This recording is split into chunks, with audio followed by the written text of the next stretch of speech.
It is the Anfield Wrap. Neil Atkinson, Rob Gutmann, Melissa Reddy and Karl Coppack, all with you after Liverpool Football Club beat Watford by 6 of your goals to 1 of theirs. How good are these Reds, Rob? Seems they're quite adequate, doesn't it? Really adequate. You started dead low key there. It's like you're building towards something. I'm actually slightly frightened. I very much am, yes. And I'm also cripplingly hungover. Yeah. It's a combination of the two things, but yes, we're building towards something here. We're building towards saying this, that Liverpool are top of the table, are the best team in the country, and the title is now theirs to lose. You agree? Yeah. I was talking to Paul Senior in the car on the way over here about this and about how much we allow ourselves to get. He goes, "I'm getting excited." I said, "I'm getting excited, but I can't get excited about something that's still 9 months away from happening." You know, it's sort of. I want to be able to just enjoy this without saying that's the really important. It has to equal that, because there's all these other teams as well who can do great things, and we may be the greatest of them. And I want it to play out this way, but we can just live in the moment a bit more. Let's get stuck into this, Mel. We should live in the moment. We should enjoy watching this. I'm glad that Rob's gone in that direction, because my thing is, and I did something with Sirius before, American radio station, and they were going the win the league thing. Listen.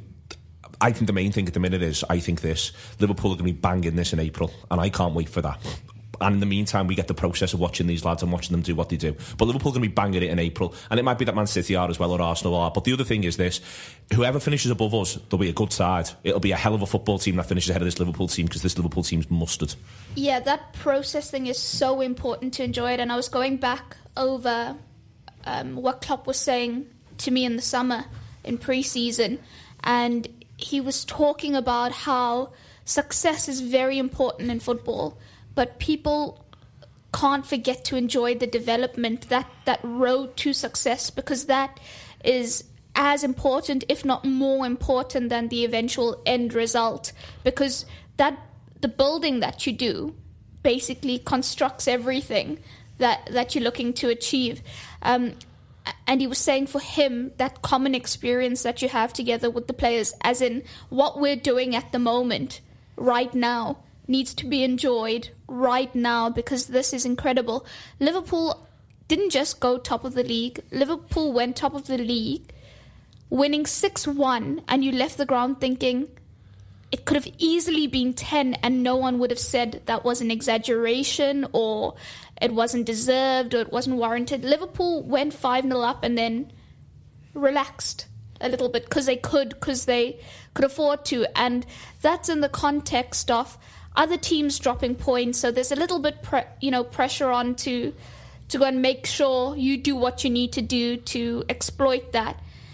And in the past, Liverpool sometimes on those occasions haven't been able to do exactly what was needed. Yesterday they did that and then some, and it could have been so much more. I like the complete lack of anxiety. Those Liverpool footballers, Carl, they know that if they win, they go top, and they just move through the gears. 15 minutes, and then there they come. Here they come again. And then that patch of football between, say, 16 minutes and Emre Can's third, arguably. But maybe a bit before then, I felt Emre Can's goal came a little out of the blue. But the first 2 goals, that patch of the football that they play, and it was just, I'm going to say the phrase effortless. It isn't. They're working really, really hard. They really are. But it just looks like now Watford can't live with us, and this is done. Yeah. And they have the chances. And at no point and even around the ground, and I think this is important about the people enjoy themselves thing, there wasn't anxiety around the ground. They had chances. At no point was anyone thinking it could be one of those days. We never quite got to it could be one of those days points. We just got to the goal's coming, and then it came, and Liverpool were just rampant in that period. But the Lucas chance is the big thing there, isn't it? When you just think, well, ordinarily under former seasons, you think if that's I don't know, I can't remember if it was a good save or a miss. It's both. Yeah, it's a ridiculous miss. Really? I've watched it again. It's unbelievable. And you thought, well, if that's going, but everyone around me was just basically was saying, well, great, we'll just see what happens next. And, not thinking, oh no, head in hands. And there is no anxiety at all, because you just know that they're going to hurt people. I mean, I listened to Pink last night, and Philippa was saying that she was quite low down talking, and there's a Watford player next to her who was blowing out of his arse after 10 minutes. And you think, oh, great, and you've got Sadio Mane. You look after him. What are you going to do next? And I think that's it. I'll go back to you, Mel, on this. Is this there's going to be another chance. And there's going to be another chance, and there's going to be another chance. And I think at the minute, you said before, it could be 10. If anything, this Liverpool side could be more clinical. If you were actually looking at the minute to pick weaknesses, and we'll go on to talk about it a little bit in a minute, but these lads could be more clinical. Yeah. If you're asking me what do they need to be more of, I'm saying they need to be a bit more ruthless. And that's terrifying in the context of a side that scored 6 against Watford. It absolutely wiped the floor with Hull. You know, that there's 4 at Crystal Palace, and my criticism is, could take more of your chances, boys, to be honest with you, because these are clear cut, some of what you're developing here, and you could take more, but the absolute weight of numbers means that the finishing can be pretty much on par, and Liverpool can still score 6. It's not like it's a great display of finishing from one player or 2 players. Absolutely. That's exactly it. And I think so important to this is to go back to that Burnley game where Liverpool frustrated themselves because they weren't patient enough in what they were doing to know that the goal is eventually going to come if they do the right things. They started playing out of desperation to force that goal because this is a group of lads who are absolutely desperate to do their very best for Liverpool Football Club. After that game, Klopp said that this defeat is important for us. You don't just learn from victories, you learn a lot more from when you lose a game. And that game sticks with me because of how they've not allowed themselves to be put in that position again. So, for example, yesterday where, the chances were coming, chances were missing, that the whole it's not our day thing, they didn't let that catch them at all because they'd done that before, learned from it. And in the 12 games since, they've scored 36 times, and that's 36 times where it could have been in the 50s now if they were taking all their chances or the majority of their chances. Or just the ones that you feel as though on the whole they broadly shut in. It seems like yesterday we were still talking about buying goals. It was less than a year ago we were still talking about whether we'd achieved that goal of buying goals, and we noticed towards the end of last season that we were beginning to score goals again, and it's just going, the curve is still upwards, which is a bit ridiculous. I sat there thinking as the 5th went in and you sensed the 6th, I thought this actually could be a Palace 9-0. I remember that feeling then. There was 1 or 2 games I remember in that period in the 80s where you thought, they're not going to stop scoring today. They don't need to. I think it's the way in the second half we didn't just get another goal despite slackening off. We took a breather and then hit them twice again. It's like we started the game again, bang bang, finished, you're dead, and then did it again.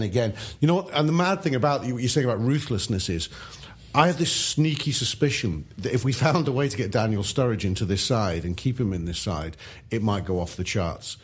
So I think if he'd come on at half-time yesterday, he'd scored a hat-trick.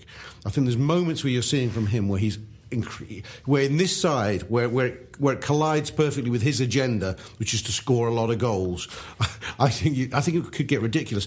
The weird thing is, if only it was a 12-man game, we'll take 12 aside because there's this nagging suspicion we won't get the work rate, and that the work rate is this mystical X, isn't it? That we can't hamper, or what's the word? We can't mess around with.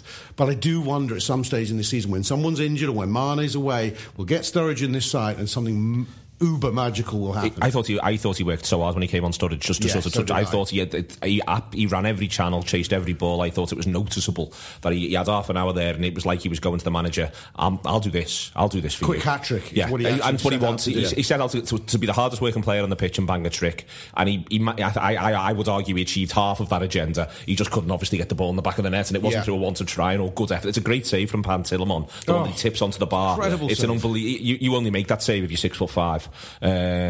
But Carl, it's endlessly irresistible stuff from Liverpool, and you are sort of wondering where it ends, and the answer may well be, well, it's not going to, and that's the thing that if you're looking at the sides that are to come, Southampton away will be a difficult game, but then there's a couple of home games where you really do think, if you're the opposition manager, you're having kittens right now thinking, what's an acceptable result at Anfield? And I think soon we're going to get sides turning up, sort of going, just don't beat us too badly, don't hurt us too much. We'll take a 2-0 defeat, a 3-0 defeat here, and just get out. Don't give us a 2-month hangover.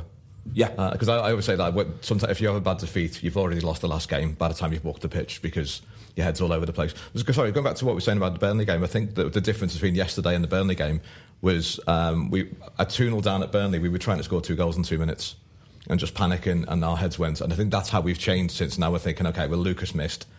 God, we've got another 70 goes at this before we actually, we might as well do something else. But looking at the future games, Robbo makes this point about every single team we play is always a hard game.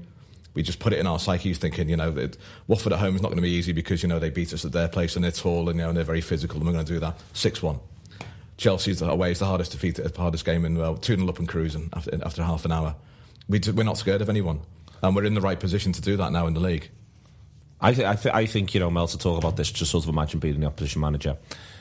I don't know what you do now. I think you're almost at that point. Mourinho got a Liverpool who was slightly off the boil, come back from the international break, and even there, he pulled it off by having really, really good players and telling them they had no interest in scoring a goal. Absolutely. That, Mourinho gets a lot of credit for not allowing Liverpool to score in that game, but that's because he's taken the most expensively assembled Man United side with some ridiculously talented players and told them not to play football.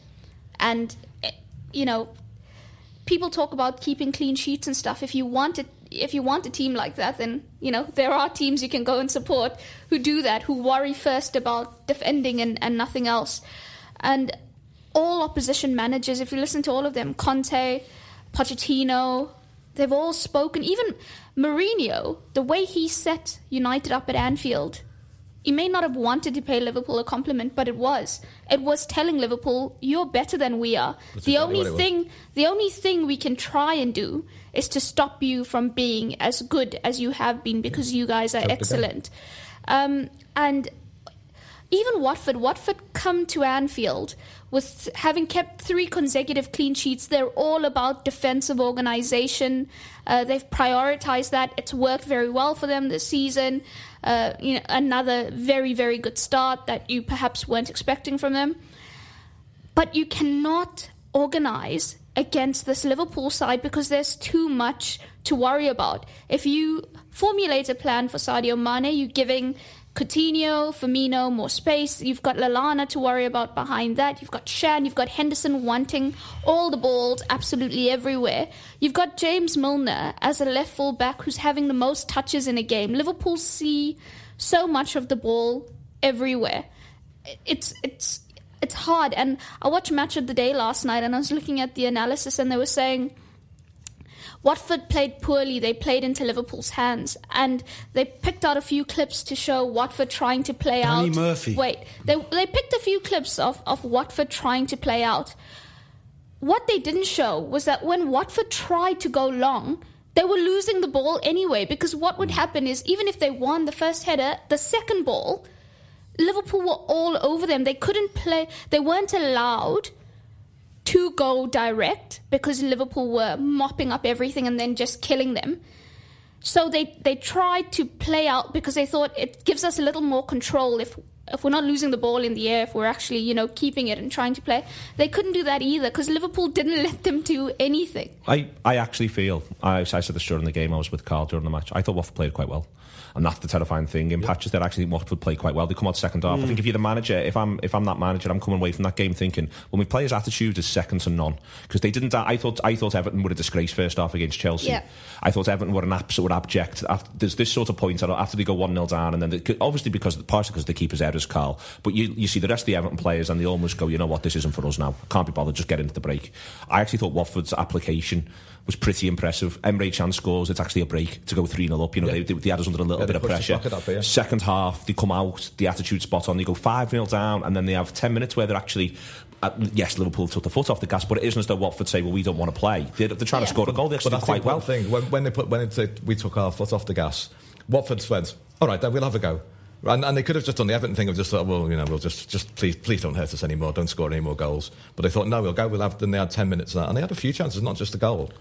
No, they were knocking corners in. I was saying to my friend next to me that we've worked. When the first goal went in, I went, let's not let them back into this now. Let's get a second one quickly because we have worked really hard to get this first goal.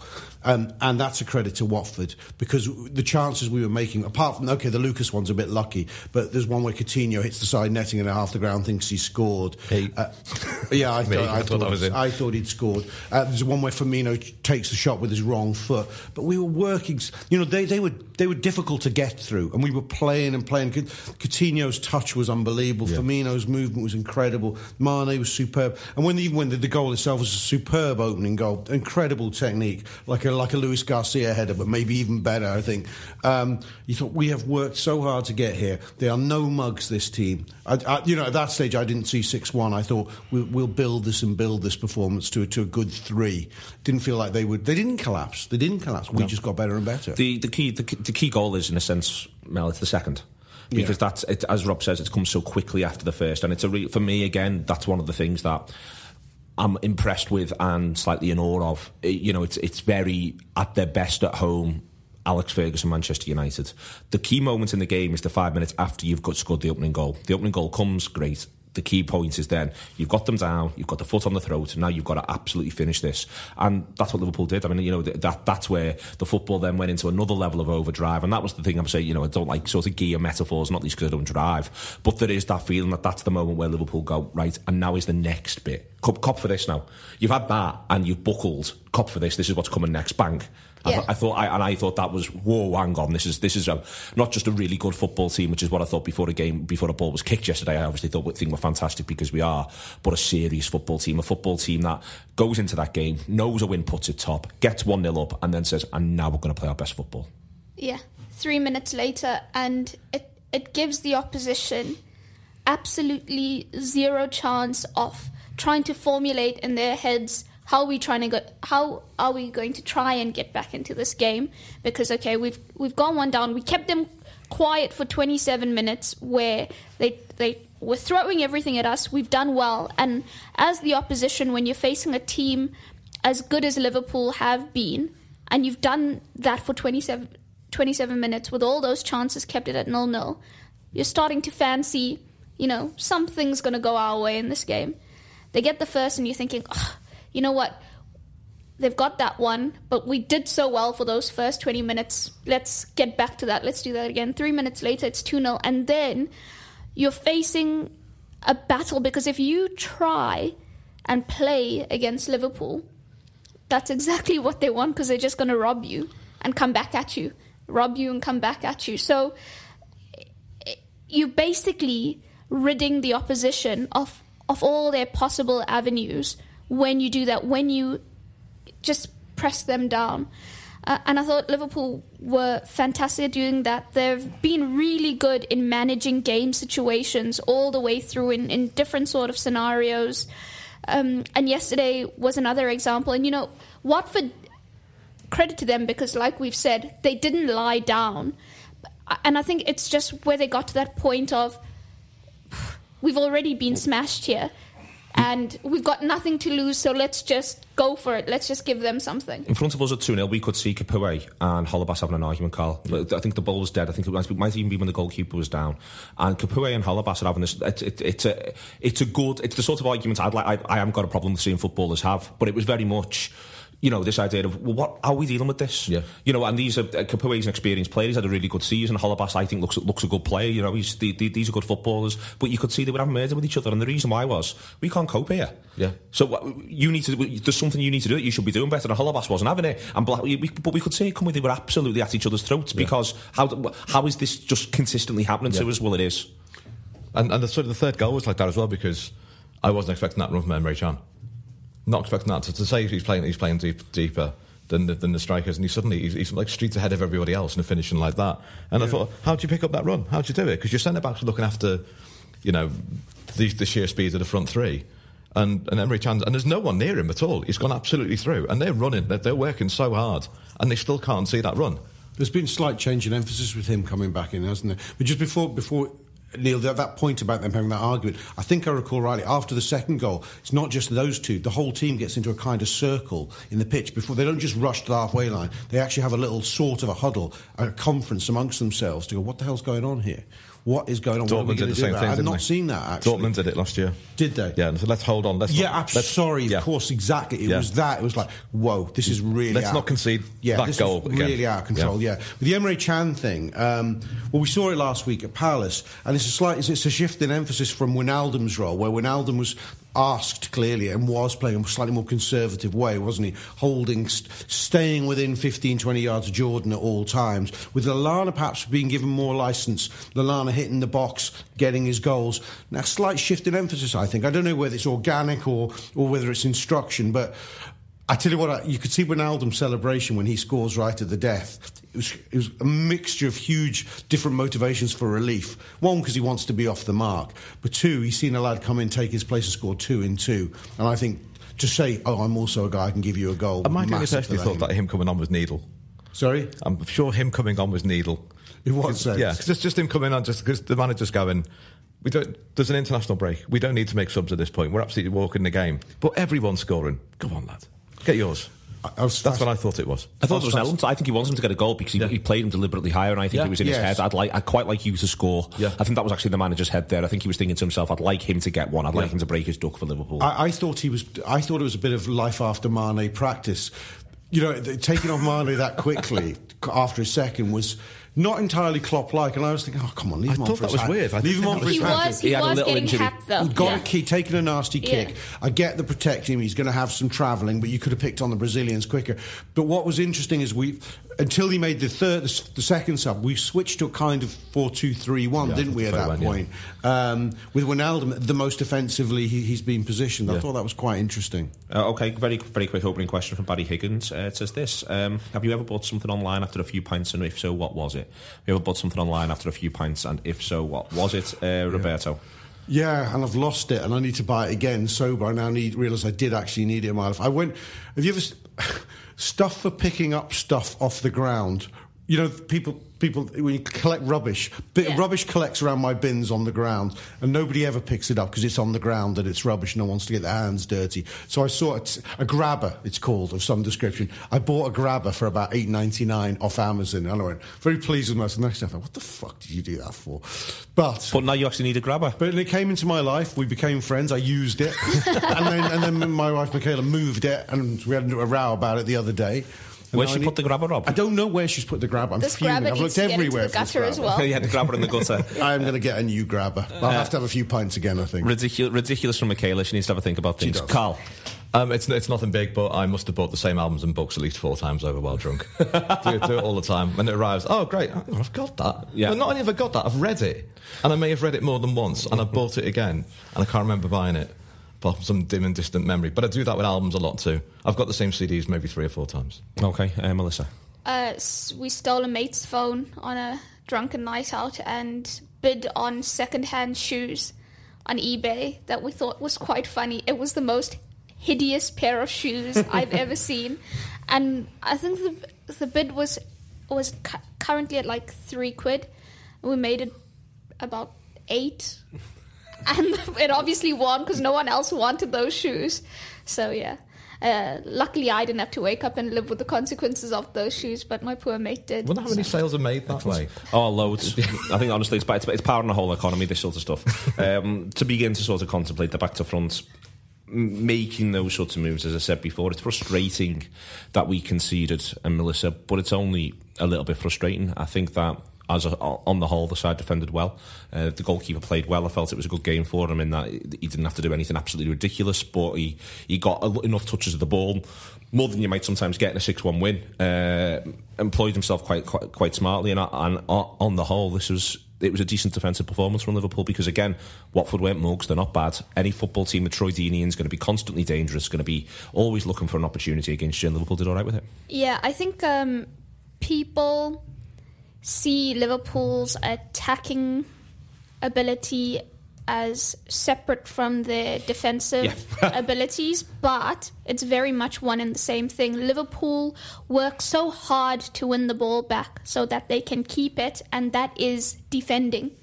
Them denying the opposition the ball is a very big defensive tactic. That is their main weapon. They are very, very good at it.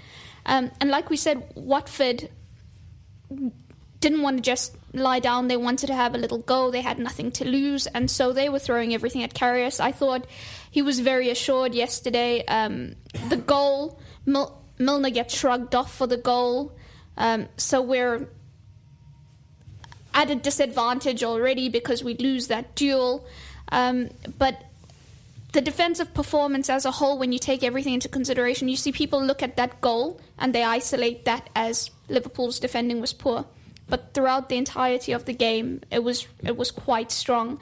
I think Watford ended up with 8 shots on target, which is the highest team have managed against Liverpool this season, if I'm not mistaken. And Liverpool dealt with that very well from a Watford side that has given Liverpool problems before. The goal can partially be put down to Andy Heaton, who said to me in the immediate run-up to it, James Milner doesn't have to use his body well. Literally, as you know, in the 60 seconds prior to it, so I think that we can point the finger of responsibility. You said, no, I've said that, he'll do something in a minute, and that is indeed what happened. Rob, James Milner does use his body well, but you're coming up against good footballers, and I think that's the other thing that I think gets forgotten in all of this whenever anyone talks about this sort of thing. The other team do get to actually do some attacking, and occasionally that will actually reap benefits. And if you are an attacking side yourself, you know that the reason why we play this game with 11 men is because you can't do everything. No one can do everything. So Liverpool are going to concede the odd goal, but as I say, on the whole, I was thinking all the way through the game, we're defending really, really well here. They're not that this is a side who could be dangerous, and they're not being allowed to be particularly dangerous. Yeah, I think if you're going for a 2-0, sometimes you're less likely to concede when you've got a solid two goal lead that you're going to protect than when you're running riot. And when you get used to running riot, the consolation goal, and that's all it was is the very definition of a consolation goal. And also that I saw that stat about them getting shots on target. I think they got half of them by half time.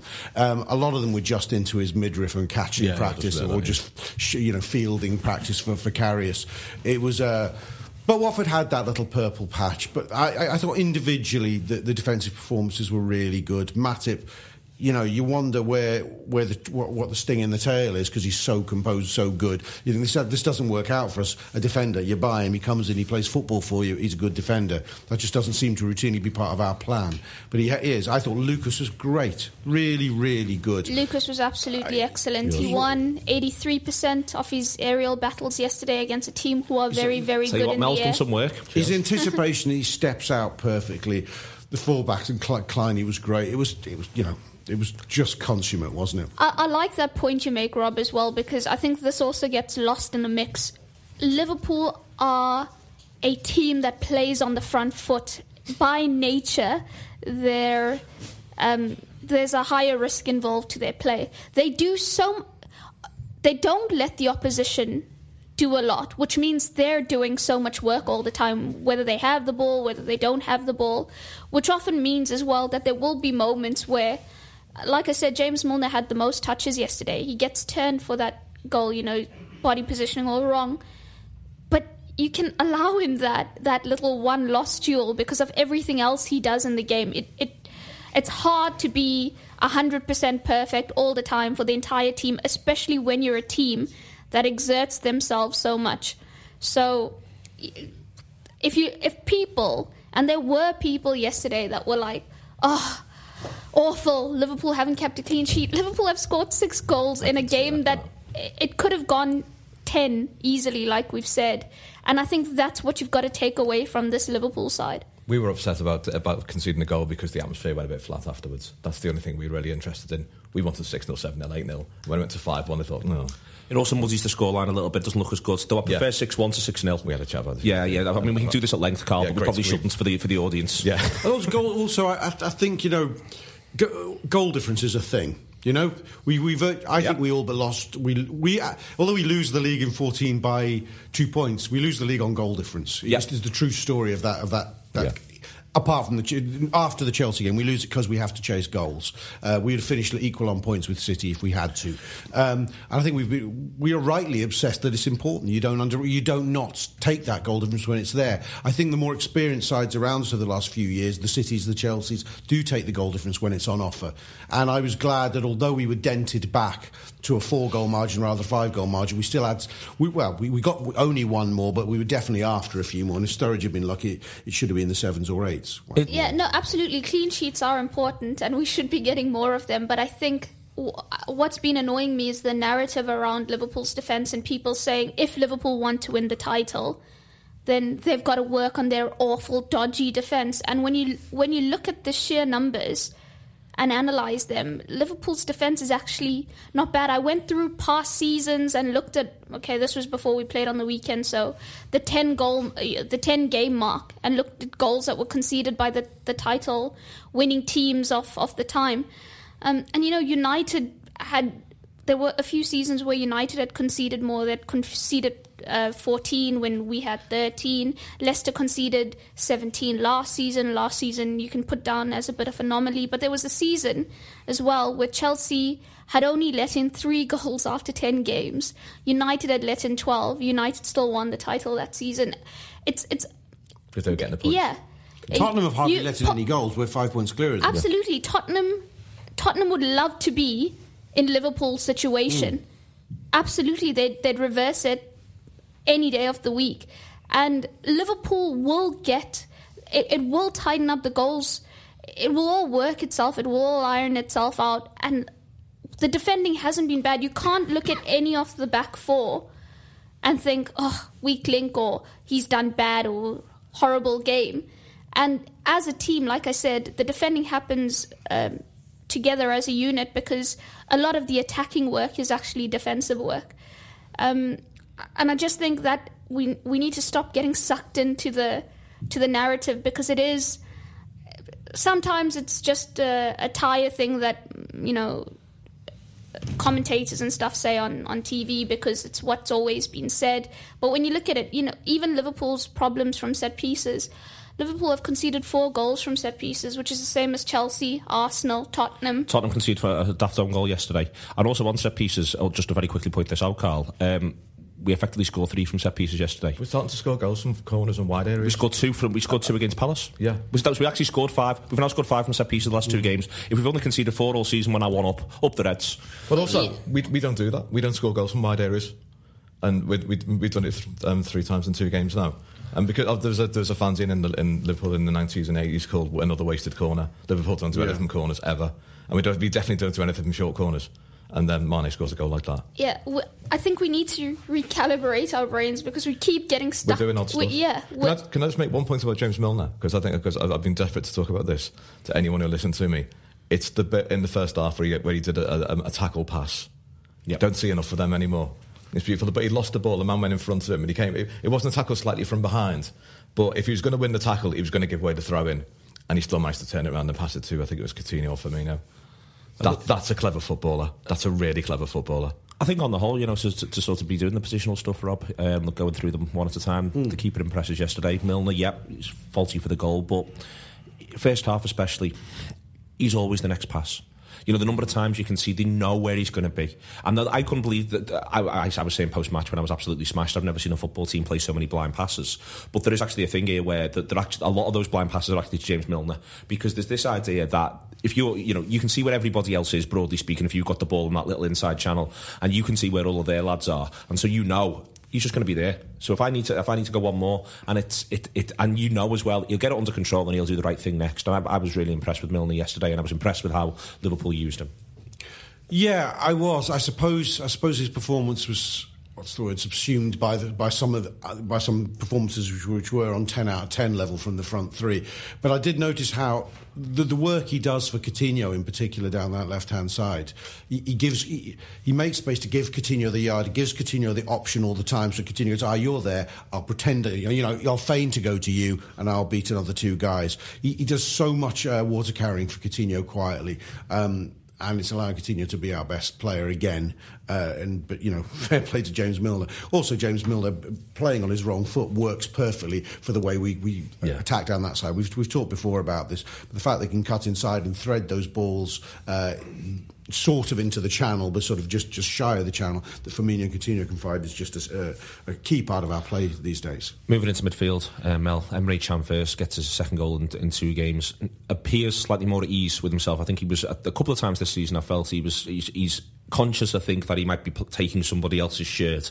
I thought for the first time yesterday he was the more assured Emre Can that we saw last season, more assured of what he's doing, what he's about. I think it sort of helped him that Liverpool did sit 2 in a couple of times early in the game to deal with them trying to go long and to compress that space a little bit, and then later in the game I think he does look a little bit more comfortable coming from deep. But that's the other thing is, well, he scored a goal, Neil. What are you talking about?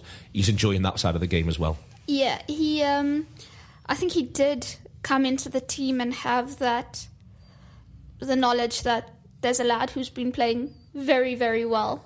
And I'm here because, he's unable to play. And when you're in that situation, it obviously elevates your game, but at the same time, it can force you to overdo things. And like you said, I agree with you. I think he's a lot more comfortable now. He feels, got a few games in now, played well, got a goal, got another goal. It's a nice goal as well. Yeah. So he's settled into it a lot more. But some of the things he's done has been great. After Coutinho's dummy, the run he makes last week, where he completely pulls both centre-backs to create space for Mane and Firmino either side, is so intelligent. Even that run yesterday that, maybe even the opposition are not expecting him to make, he goes and he makes it, carries the ball up so well. The goal actually comes from Karius' distribution. For all those who are saying, what does his distribution do? There was another example. It's mad where you've got the situation where you've got Wijnaldum on the bench, you've got Sturridge on the bench, you've got Origi on the bench, and you're thinking, you know what, possibly none of you actually really deserve to be on the bench, but what a luxury this is that you're all there. You wonder what Emre's ceiling is sometimes. He's a really difficult player to judge. I don't think that was his best performance this season, but he's still not hit his heights of last season. Yeah. I think it's a pretty high ceiling, Emre, and I can see him being a double figures goal figures central midfield player without having to be an all-out attacking central midfield player. I think there's a really, really big season where... Do you remember that season Ramsey has for Arsenal before he gets these myriad injuries, where he suddenly starts scoring goals and then just thinks, I'm not stopping scoring goals, I know what to do. And I can see that in Emre's game, possibly. You see a player go from like going, he looks like he can score 2 or 3 a season. Like, what's his goal tally before this season? It's about 2, isn't it, in his Liverpool career? 1 at Villa, 1 bundled over the line. He's not got a lot of goals in his 2 years at Liverpool before this. But you can see, not saying he's like Gerrard, but Gerrard, when the penny dropped, I think Emre will keep scoring goals. The penny dropping is an interesting thing, I think, in terms of the fact that Rob said before about Wijnaldum. I think Wijnaldum's done a bit more of this. He's occupied the space when Firmino leaves it and he goes and fills in and he does that sort of thing. Chan's not doing that, Karl, but what he is doing is he's arriving, and arriving is a wonderful thing to watch a footballer do. And watching one sort of either learn how to do it or be encouraged to do it at the right time. You look at that goal, he arrives onto that header from nowhere. And I think that's an interesting sort of difference between the two of them, that, as I say, you feel as though Wijnaldum's comfortable, the idea that it's my 30 seconds playing centre forward. That's not going to be for Emre Can. But what is going to be for Emre Can is, third man running, there I am, here's me, bang. Yeah, and if he knows he's got someone, if he does play with a 2 and he's got someone behind him, he's always prepared to make that run, always. And it wasn't just the run, it was the intelligence of it as well, the way he runs between the 2 players, as he does, because he knows the ball's going to be good enough. The keeper's awful on the goal, by the way. Absolutely awful. I'm still a bit stunned by that. And he could stick an arm out, couldn't he? He could pretend he's going to save it. He sort of did, and then sort of tried to put it back again in case it spoiled the beauty of the goal. That's what it looked like. But yeah, Emre's still got a lot to learn, I think. People forget his age, and I do, to be honest. And the fact that he's got a very bulky body shape, which means he can't turn all the time. And there's an example of that in the first half when he took a ball under pressure, and if that was Wijnaldum, he'd open his body up and just sweep it. And because he's the way he's built, he turned around really, really slowly and hit an underpass ball. It wasn't his fault, it was an underhit ball anyway. And I think that's against him. But I think as he gets older, when that more experience gets in, the physicality he will improve and become more mobile at that. But his brain's there already. He knows where that space is now, which is nice. Jordan Henderson, Liverpool captain, and looking more and more like Liverpool captain every day. His first half performance, I thought, was good. The second goal, for instance, he doesn't touch it once, but if he's not there, we probably don't score it, which is a really interesting thing in general, Rob. But I thought his first half performance was good. His second half performance was absolutely terrific. You get the impression now he's very much enjoying captaining this football team. He feels completely relaxed in that role. He is the serious one. Everyone else gets to have a dance and a laugh and enjoy themselves, and you feel as though it's Jordan Henderson sort of being everyone's dad and saying, all right, lads, back to the centre circle now. This is let's do our jobs. I'm so impressed with him. Yeah, I think the position suits his skill set and his mentality massively. I think it takes pressure off him, to be honest with you. It takes pressure off him from being the guy who should score more goals. It takes pressure off him from being the guy who should now be pushing on and dominating games and getting more assists. He can be neat and tidy, aggressive and work hard, and that's actually enough. And then when he does something like that slide rule pass that puts Firmino away that precedes the fourth goal, I think it was. Yeah. Well, the fifth goal, sorry. Mane's second. It's a wonderful bonus from Jordan. I think it's the making of him, this position. I think it has been the making of him, Mel. And for instance, first half, he had a very... Liverpool are 2-0 up, and there was a very bad tempered exchange between him and Lucas. Lucas came for the ball that I think Henderson felt that he had. It skimmed off the top of Lucas's head and gave them a throw-in. And the pair of them, again, the sort of thing you want to see. Henderson made it clear he wasn't happy about that. Lucas made it clear he felt he was right to go for it. But Henderson, he didn't stop. He was still talking to Lucas about 2 minutes later about it, and it was this. And Lucas is a senior player; he's an important player in this team. But it really felt as though it was Jordan Henderson going, "No, I'm the captain here, mate. This is my football team," and he doesn't stop talking to any of them all game. He's absolutely all over them, and the way he passes the ball to them, he's absolutely blamming it into them, and he's telling them what to do next with his passing. I'm stunned, actually, because I've always liked Henderson, and people listen to the show know I've always liked Henderson, but he's doing the sort of midfield general stuff that I thought had half gone from the game, that it was a difficult thing to do now. He is this huge personality running the show, and he's quite happy to be the fourth best player on the pitch every week as long as Liverpool are winning. Yeah, I'm a massive fan of Henderson as well. I did a piece, I think it was after the Chelsea game, gleaned insight from Melwood, and people were saying Klopp thinks he's an international class number 6 is going to grow and develop and be the best player in that position in this league, and possibly one of the best in Europe, because he's got such a high ceiling. He can do everything required of him in that position. He can tackles excellently, reads the game well enough to know when to intercept, knows which passes to make, switches the play very well. He's got everything there, and I like that you pointed out that he's the one who's like, lads, if we want to win the league, we've got to be on it, and he's, like you say, on everyone all the time, the defenders, the attackers. He's the first one there to go and congratulate them when a goal scored, first one to tell them, right, get back in, time to work again. And he is the heartbeat and the platform for everything good that's come from Liverpool this season. He allows the team to play the way they do because he mops up so well. He keeps things ticking over and keeps the tempo going. And he's been incredible to watch, and I know some of the stuff he's done off the field as well, behind closed doors, in terms of talking to the team, and some of the conversations he's had with a few of the players is really captain material. And Steven Gerrard's always said that there's a lot of things that people don't get to see from Jordan Henderson, which would allow them to believe what a great captain he is. And there's a lot of stuff he's done that I think that's good important. on him. I think he's his own captain now. Yeah. And it's hard to be a Liverpool captain. It's like replacing Ferguson at United. What do you do after that? And Ferguson's and Henderson's come in and just decided, I'm going to captain this way. This is how I'm going to do things. I'm going to talk to people this way. I'm not going to be Steven Gerrard. And there's no point in me even trying to do that. And for me, this goes back to last season, the league game against Man City in Anfield, after we lost the League Cup final to them, when Flanagan does Sterling in the first couple of minutes, which in itself is a beautiful thing, obviously, because you want to see your fullbacks doing that sort of thing. But Henderson jogs over to him and he's screaming yes in his face. He's so pleased that he's done that. So that's the one. That's what we're doing in this team now. We're that angry. We're going to win everything like that. And we're not going to be nice to Liverpool. And he's like that to everyone on the pitch. And he's doing it to Milner as well. Yeah. You could see yesterday the pair again. There was a bit of an exchange between those two. But it's He's young still as well, isn't he? So it's something that the authority of age can only improve what he brings to that position and his game. To me, Rob, it feels like really old school stuff, and that's the thing that sort of strikes me. It isn't the idea of captain as best player, captain as inspirational force because he's about to blam one in 35 yards out in an FA Cup final. It's captain as the man who's drilling them and staying on top of them. It's captain as sergeant, if you know what I mean. Yeah. Sergeant major rather than captain as, And I think I'm just fascinated by it and sort of how it's happened and how the managers clearly must have encouraged it, because it's a non-stop thing and no one's getting a grip of anybody here. And it's interesting how the two of them do it. For instance, it was the two of them who got everyone together after we beat Arsenal 4-3. Tell everyone you wait, and we all go to the supporters together. You know what I mean? It's the two of them who you get the impression that there is something there. The way in which Klopp goes to Henderson after the big win at Chelsea. It's an intriguing thing, and I think it's something we're going to probably find out more and more about in the next couple of weeks. And certainly, if people like Melissa start to do the job and ask the right questions of the manager soon.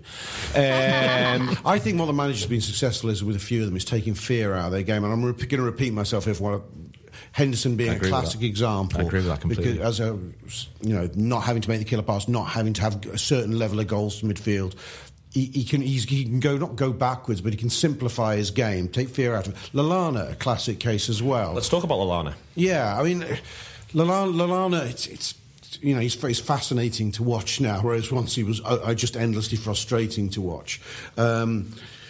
I didn't realise coming out of the ground that he'd got 2 assists. I think he just caught up in it. You notice the goal scorer. It takes you a while to dawn on who's actually made the final contribution. But it's a wonder. We talked about Emre Can's run and his header and everything that contributes to that goal. But the pass is sensational from Lallana, as is his movement and delivery for the Firmino goal, I think it is.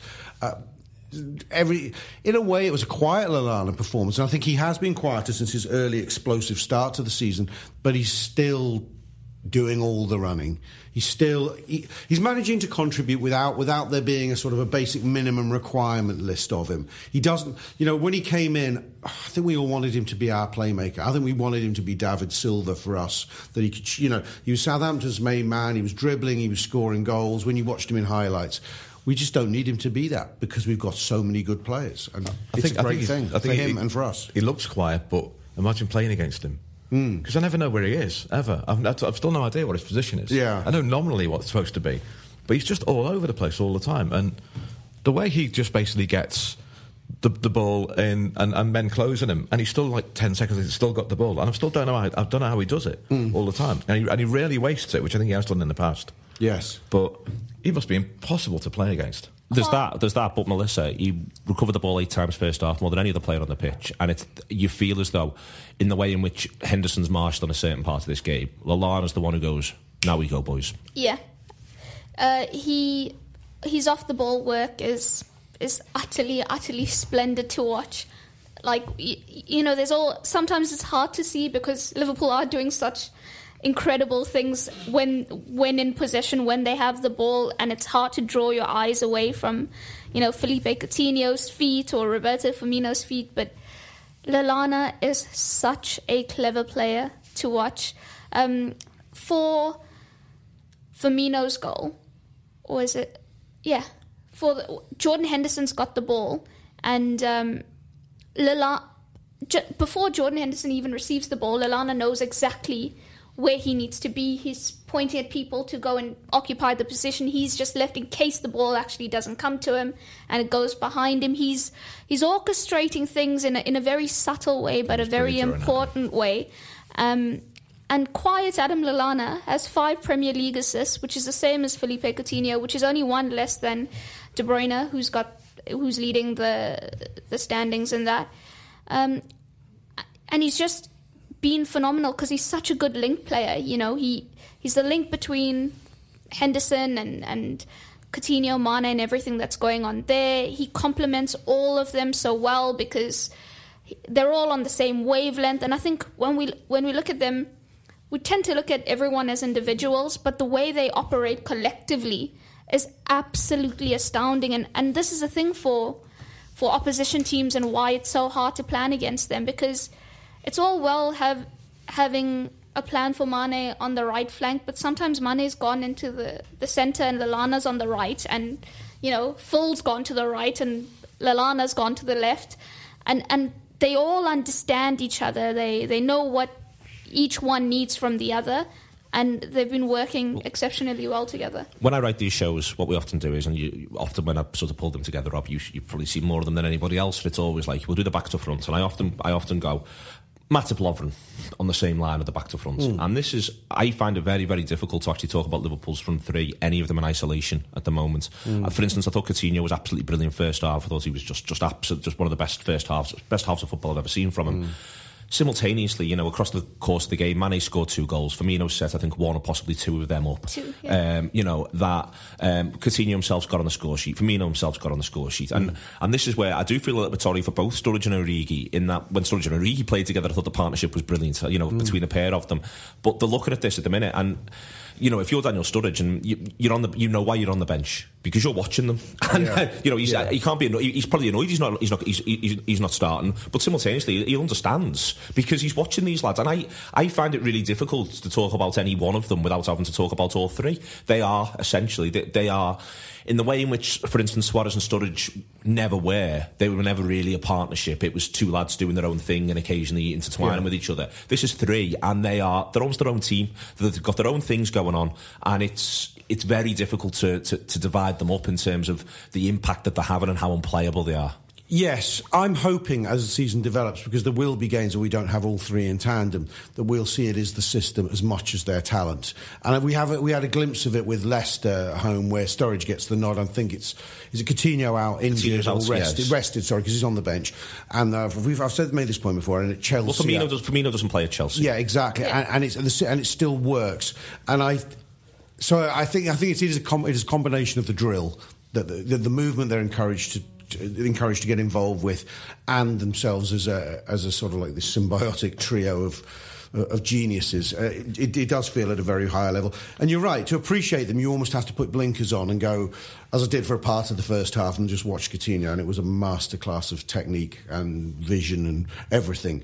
The highlight for me was the goal he doesn't score, but the deliberately heavy touch, which throws them all everywhere, and he pulls the shot. Phil Coutinho's realised what an exceptional player he is. He's not. He's thought he was good, but he knows. He definitely. You can see it now. He knows that he's exceptional, and that is a very scary thing for the rest of the league. I think there's a Suarez type quickening going on with Coutinho at the moment. I mean, again, we're all out of control with optimism, but so I'm sort of fantasising where this goes, because you think if this continues getting better, Coutinho, he's not Suarez, and I wouldn't want to lump that pressure on him. But there is this sense he's going to score a goal every time he goes on the pitch at the moment. He's unlucky at Palace not to come away with. He doesn't score at Palace, does he? But he should score at the end. And every game he hasn't scored in, he should have scored in. In most games he has scored in, he should have scored 2 in. And I think there comes a point where they may just start to go in, and Coutinho may become an 18-goal, 20-goal player. And I think that's what I mean by all 3 of them. Well, no, I was going to say all 3 of them up front. It wouldn't surprise me if they all got 14 simultaneously. It wouldn't surprise me if they all got 21. Do you know what I mean? It really would not at this point, with the numbers that they've already put on the board 6 and what you're seeing. 16 between the 3 of them. 16 between the 3 of them. 6 for Mane, 5 for Coutinho, 5 for Firmino. That's just in the Premier League. Just in the Premier League, and it would genuinely, Rob, it wouldn't surprise you if come the end of the season, that's just in the Premier League. That's 11 games. You can easily multiply that by 3 and add a little bit more on top to see how they be effectively, if they keep playing games, don't get injuries, so on and so forth, how they each become. They're a 60-goal partnership is what I'm trying to say, and saying it really, really badly. They're potentially a 60-goal partnership, and that is terrifying for opposition sides, and that's the path towards Liverpool scoring 90+ goals this season.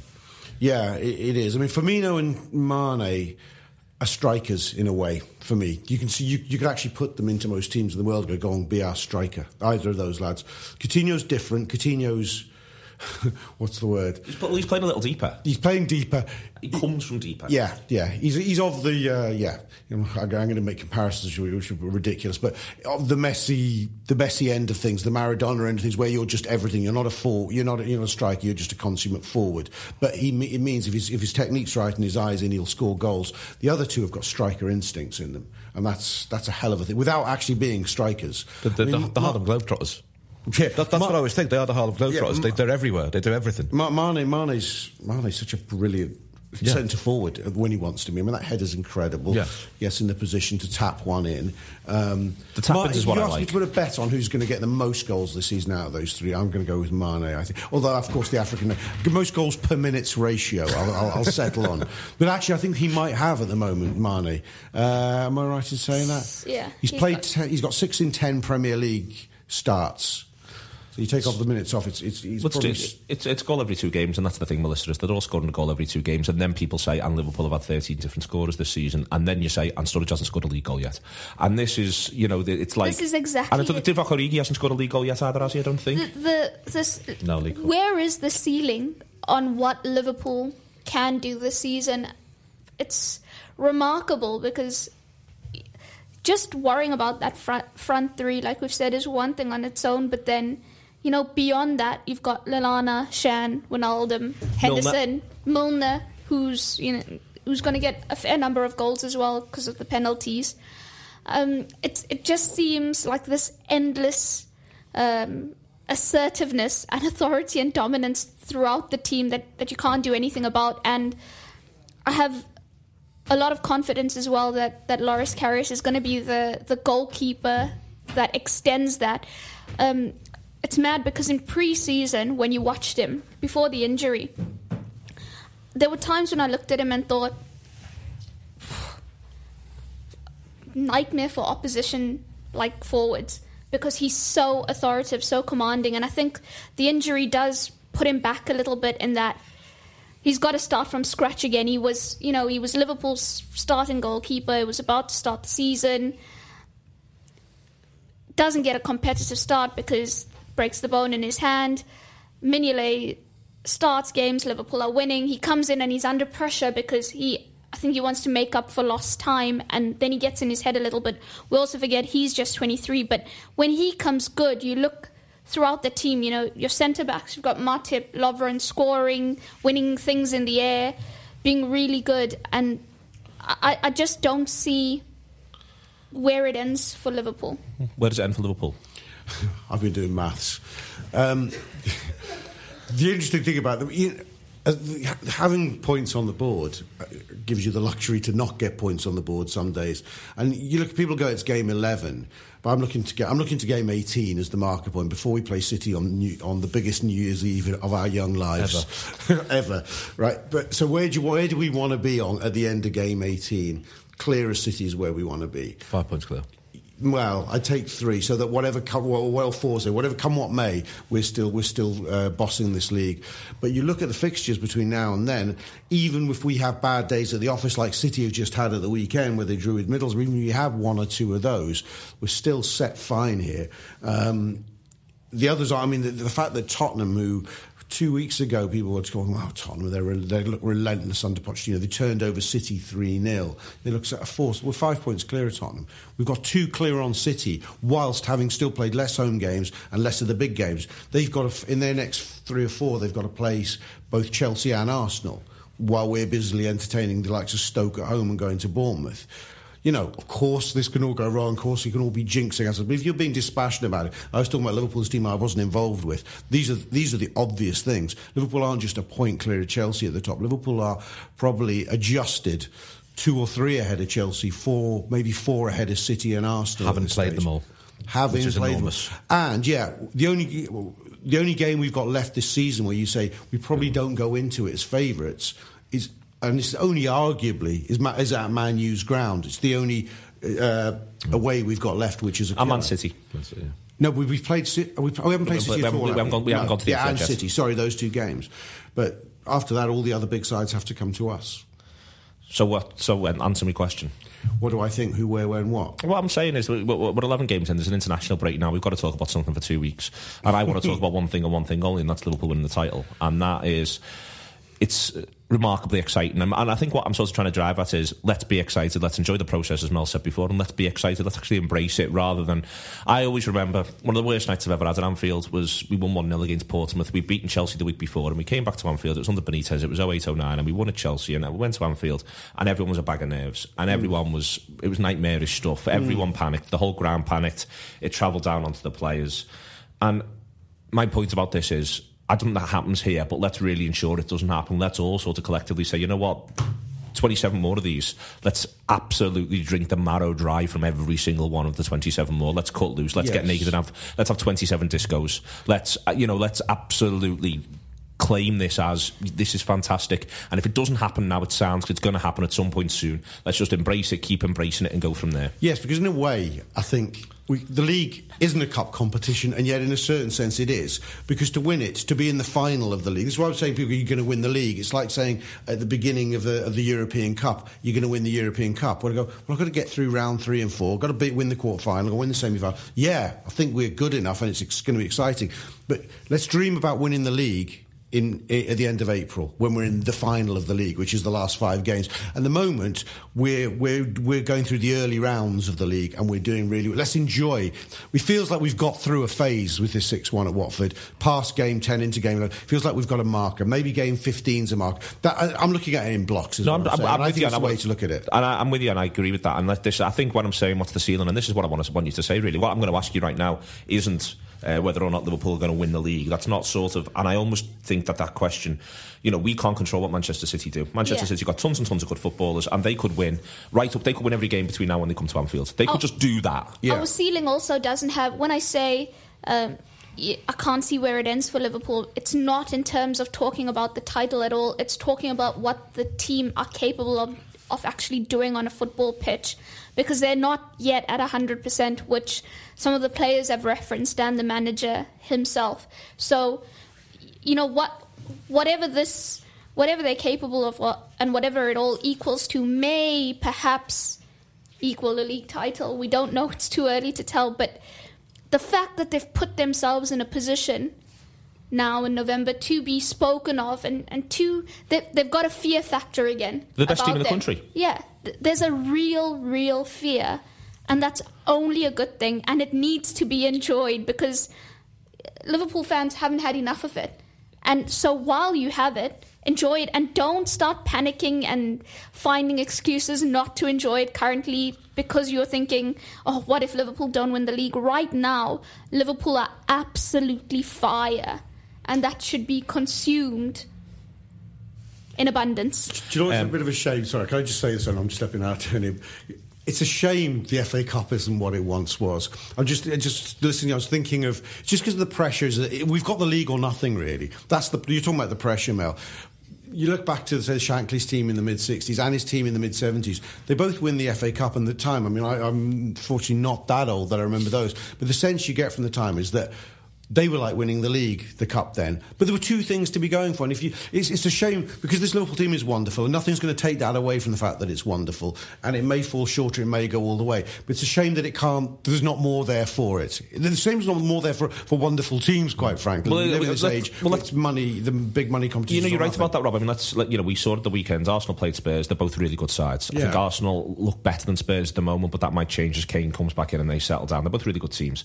Man City are great. They beat Barcelona midweek and deservedly beat Barcelona, so they're really, really good. And Chelsea put 5 past Everton, and they look terrific. Chelsea, they haven't conceded in 4 or 5 games, and they're banging the goals in. And the fact of the matter is, put us in there as well, and 4 of those sides aren't going to win a title. And these are really, really good sides. And we've seen in the last sort of 10, 15 years, at times you've seen not average teams, but sides that possibly couldn't hold a candle to these current incarnations of these sides win titles. And 4 of these sides are going to end up disappointed, is my point. And there's every chance that 4 of these, of that 5 that I've just mentioned, that 3 of them have still got genuine aspirations come the first week of May. So this is what I'm going to ask you, and how I'm going to end the show. And I'm going to ask each of you, I'm going to go to Karl first, whether he likes it or not. Liverpool go to Watford on the 29th of April. It's the 29th of April. They go to Watford, then there's 3 games left. Southampton, West Ham United. Southampton at home, West Ham United away, Middlesbrough at home. They're Liverpool's last 3 games. Liverpool go to Watford, and I'm not asking whether or not we're going to win the league. What I'm asking you, Karl, is on the 29th of April, are we still banging the picture for the title? 100%. Rob? I think so, yeah. I mean, I can't know that, but that's too near the end. This is why I'm saying I know I'm being long-winded about this, but it's a what I'm saying to myself. At what stage can I almost say of certainty we're still in the title race? I think by Christmas. I think what we've put in the bag now puts us by Christmas. We're still in the title race. Melissa, I think at that stage, Jurgen Klopp will want Liverpool to be in the title race. I think Liverpool will still want to be in the title race, and from all the evidence thus far, Liverpool have been getting what they want. So I don't see why it will change. I want it won by then. Karl Coppack is greedy, and the Reds are greedy. What a month off. We spoke to Jurgen Klopp before the start of the season. He said, "What will my Liverpool side be like? What will my Liverpool side do?" We asked him that, and he said, "My Liverpool team, you will see a greedy Liverpool. They have our points. Watford don't have our points. Liverpool 6, Watford 1. Liverpool go top. Up the Reds."